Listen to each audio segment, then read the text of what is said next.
ئینستیتیوتی مێری كۆنفرانسێک بۆ گەنگەشەکردنا دوماهیک راپۆرتاخۆ بە بەشداریە سەرۆکاتیە پەرلەمانê کوردستانê وەزیرên حکوومەتا herêmê û serok deste û fermangeh û encûmenên parêzgeha û berpirsên dîtiriyên parêzgehên herêma Kurdistanê li Dihokê saz kir.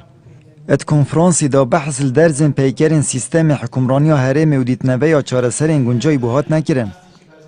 ئێمە بۆ خۆمان باوەڕمان بەوە هەیە کە ئەم وڵاتە دەبێ وڵاتێک بێ دیموکراسی تێدا بێ و وڵاتێک بێ لەسەر بنەمای یاساوە یاساکار کراوەکان کار بکە و باوەڕشمان بەوە هەیە کە دەبێ یعنی فەصلی سوڵتات هەبێت لە هەرێمی کوردستاندا هیچ دەسەڵاتێک تجاوزی دەسەڵاتێکی تر نەکە و لە هەمان کاتیشدا مەفروضە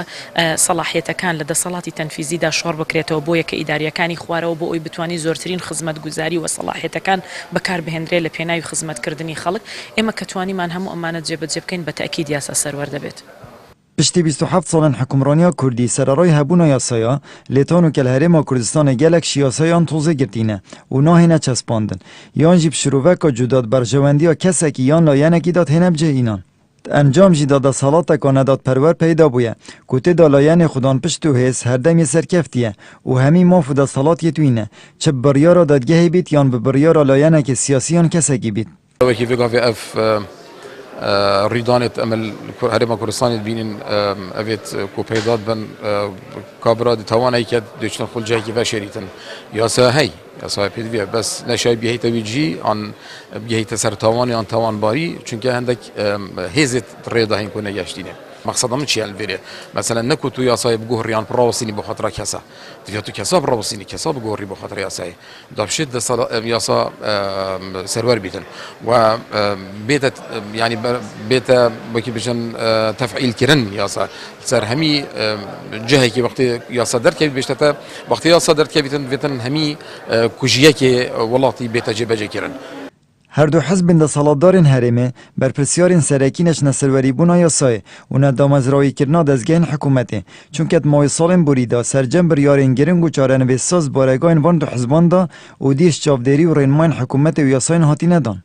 Parêzgarê Silêmaniyê jî girîngtirîn wan xalên bûyne eger ku tanha yasa nehête cêbecekirin û rolê xwe nebînî diyar dike. یەکەمیان بۆ کەمتەرخەمی خودی حکوومەتی هەرێمی کوردستان ئەگەڕێتەوە